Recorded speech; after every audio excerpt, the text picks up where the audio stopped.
Yo, what's up, Motopits TV. Ngayon, magdi-DIY tayo ng lowered fender. Ito yung gagamitin natin bracket, no? Itong dalawa na to.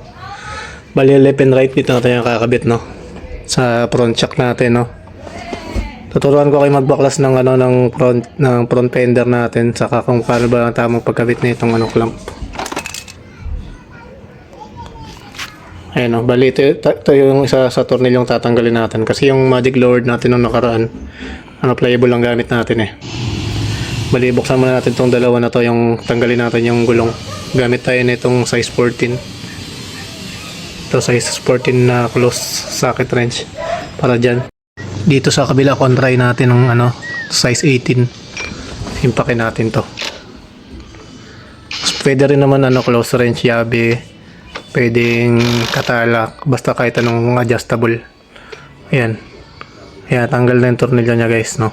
Lumuwag na yan. Kaya na natin pihitin yan. Ayan, kamay na natin.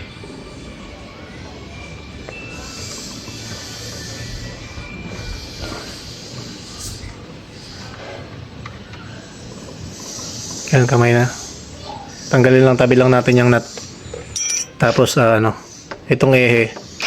Putin lang natin ulit. Tapos, para lumawag ng konti. Pukpukin natin yan, no? Hinaan nyo lang pokpok kasi baka pumilog yung dulo. Yan, hatakin natin yung ehe. Yan. Pag nakatak nyo na guys, tabi nyo lang din yung ehe, no? Bunutin na natin tong gulong. Ayan, hilain lang natin, matatanggal na yan. May nga pala yan, bushing. Ayan, dalawa yan. Isang mahaba, isang maikli. Tabi lang natin. Ayan, tanggal na, no? Tabi nyo lang yung mga bushing kasi kailangan natin yan. Pati itong gulong tabi. Magkalang nga pala kayo ng ng kahit anong pangkalang doon sa ilalim ng bangka natin, sa ilalim ng motor, no? Para once na tinanggal yung gulong, may pangkalso, no? Bali ito guys, tatanggalin natin mga tornilyo. Ito, yung dalawa na yan. Ayan, yung katabi niya. Dalawa. Bali, yung gagamitin nating pangtanggal dyan is Allen wrench, no? Allen wrench na size 6 ata o 8. Hindi ko lang masyadong matandaan, pero alam ko nagdalawa lang dyan sa size na yan. Tanggalin din natin yan sa likod. May pliable yan, no? Kasi nakaharangan yan yung MDL natin eh. Kaya gusto ko siyang i-lowered, no? Ayan, ito rin yung tornilyo niya, yung tornilyo niya. Gamit lang tayo na itong allen, no? Kaya kahit anong extension, no? Para mas madali nating madukot. Mas maganda kung mahaba yung allen nyo, no? Para di kayo mahirapan mag-iikot.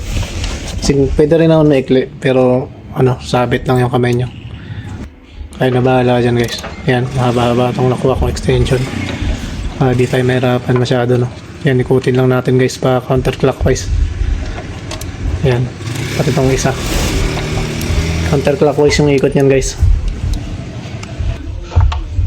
Ayan, tanggal na siya guys, no? Bali, tatlong tornilyo na tatanggalin nyo. Hindi naman siya nag-stack up. Ayan, smooth nyo lang yan matatanggal. Ayan, hilain nyo lang yan, matatanggal yan. Ayan, hindi ko na muna siya tatanggalin kasi susukat ko pa yung bracket na ikakabit natin. Ayan, bali yan yung pipe doon na ginamit natin sa mga sig lowered natin dati. Bali ito yung gagamitin natin guys, yung bracket. Bali ito yung gagamitin natin bracket guys. Tatanggalin lang natin tong tagdalawang tornilyo nila, no? Kasi tatabi natin yan pansamantala. Yan, huwag yung iwawala yan kasi importante yan. Bali yan yung tornilyo na magkakabit dun sa mismong front fender natin, no? Huwag yung babaklasin lahat kasi malilito kayo sa pagbalik nyan. Ayan, tabi nyo lang. Ayan, tanggalin lang natin siya, no? Huwag nyo iwawala ito guys, Ayan, ikabit nyo yung nut para siguradong di mawala. Ayan, tabi natin dyan, nagilid. Pati itong isa. Pati rin yung dalawa dun sa kabila, no? Tanggalin din natin muna yung nut pansamantala. Bali, ito yung magiging palatandaan natin guys, no? Yung umbok na yan, dito natin ilalagay yung clamp sa mismong ilalim niya, no? Ayan yung may sticker na yan. Yan yung palatandaan ko dyan guys. Yung sticker na yan, dyan natin yung sisendro yung clamp na dalawa, no? Yan, bali, pwede rin siya sa baba o sa taas. Pero dito the best na spot na pwede natin paglagay ng clamp, no? Ayan, no? Ayan, i-central lang natin yung guys, yung clamp sa mismong sticker. Yung sticker dyan sa shock, meron kayo makikita dyan kahit stock yan shock nya, no. Yan, dyan natin isisentro yung ano, clamp. Hindi na kayo mag-rotate nyan kasi ano, kasi may kanto-kanto na yung clamp na yan. Nakadesign talaga yan dyan para sa front shock ng click, no. Bali ito magiging kakalabasan yan guys, no. Ayan, no. Ayan, bali sikipan na natin siya ng maigi kung sakto na talaga yan sa tingin natin. Basta yan yung magiging sentruhan niya yung sticker. Bali yan yung kakalabasan niya guys, no. Bali, ayan, tandaan nyo guys. Hindi ko muna siya sinikipan para ma-adjust ko pa siya, no. Hindi, kakabit ko na yung ano, fender. Ayan. Bali, kakabit na natin tong fender. And bubutasan nga pala natin siya guys, no. Isa nga pala to sa mga palatandaan, no. Huwag kayo malilito dyan. Yung sa taas na edge is, ano siya, no, pa straight. Itong sa baba, pa curve siya, no.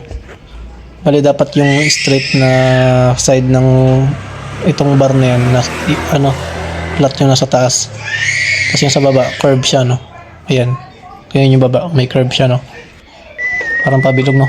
Yung isa parang rectangle lang. Ayan, susukatan na natin siya para mabutasan natin, no. Ayan. Bali, patungo siya guys, no. Tutungo nyo siya ng sobra, no, para di sumayad yung gulong, no. Tungo nyo lang siya. Huwag nyo itungo nyo siya ng mabuti guys para hindi talaga siya sumayad, no. Ikabit nyo tong ehe. Huwag nyo kalimutan ikabit yung ehe o kaya yung gulong, no. Para saktong-sakto siya, no. Hindi siya tabingi pag puputasan nyo. Kasi ito yung pinaka-importante na part, yung pagbutas, eh. Bali, gumamit ako ng grasa, no. Imbis na yung used oil na tinuturo nila. Kasi mas malabnaw yun, kakalat lang. Itong grasa, pag tinutok nyo dito sa butas, pagka tinamaan yan, hindi yan tutulo. Saktong-sakto yan. Mas accurate to kasi mas malapot yung viscosity niya, no. Yan, guys. Yan, itusok nyo lang doon sa mismong butas bago natin butasan. Ayan. Ayan guys, oh. Nakikita nyo na bubutasan siya guys. Ay, na kakaroon siya ng marka. Bali, yan yung magiging tanda natin, no. Ito guys, may palatandaan na tayo, no. Ayan yung mga bubutasan natin. Mas maganda yan kasi saktong-sakto yung bilog niya, no. Hindi tayo mag-a-adjust. Yung gagamitin ko nga pala guys, itong pinainit na screwdriver, no, instead na barena. Kasi yung barena guys, hindi yan sakto. Ayan, dapat pumasok tong tornilyo to dito sa bubutasan natin, no. Ayan, kita nyo guys, binubutasan ko siya gamit lang yung pinainit na screwdriver. Kasi pag yung barena, hindi siya accurate. Ayan, no, butas na siya, di ba? Napansin ko kasi pag nagbabarena tayo guys, is hindi na nasisentro talaga, eh. Ayan guys, pasok naman tong tornilyo na gagamitin natin doon sa bracket, no.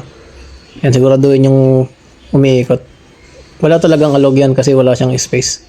Saktong-sakto yan. Ayan guys, yung butas, no. Hindi siya magiging matagtag kasi saktong-sakto talaga yung tornilyo. And pag malubak man kayo ng malala, hindi yan iingay. Parang stuck pa rin yung kakalabasan. Kaysa sa barena na malaki yung bahala, no. Bali yan guys. Ito siya, sasalpak lang natin yung tornilyo, na. Basta ka natin ilalak, no. May lock yung tornilyo natin guys, diba? Hindi pala kalimutan nilagay yung washer, no. Yan yung washer na nilagay ko. And may washer yan, no. Yung washer niyan is nasa labas ng bracket, no. Sa pagitan niya nakapalaman yan. Kasi kailangan may spacer yan. Yung nut na kulay brown, ayun yung magsisilbing spacer niya, no. Ayan yung kakalabasan niyan guys, no. Nakalagay na siyang lahat. And isasaulin na natin yung gulong. Itong malaking bushing, ay itong maliit pala, is nasa bandang disc. Itong malaki is nandito yan sa kabila, no. Bali, isaulin na natin yung gulong guys. Ito guys, medyo sumasayad siya, no, napansin ko. Bali, itong tornilyo na yan, ililipat natin yan. Ay, napansin ko sumasayad siya, no. Bali, itong tornilyo na tong nasa taas, nilipat ko sa baba para hindi sumayad, para tumungo pa siya ng konti. Ayan, no. smooth na yung play niya. Ganun lang gawin nyo guys. Pagka napatapos sa itong video, hindi na kayo ma-hassle sa baba. Itong tornilyo na nasa taas, nilipat ko lang sa baba para tumungo siya, no. Bali, mas maganda na siya, walang kasayad-sayad. Tinaray ko na rin yan i-test drive, no. Huwag nyo kalimutan mag-like and subscribe guys kung nagustuhan yung video. Thank you guys.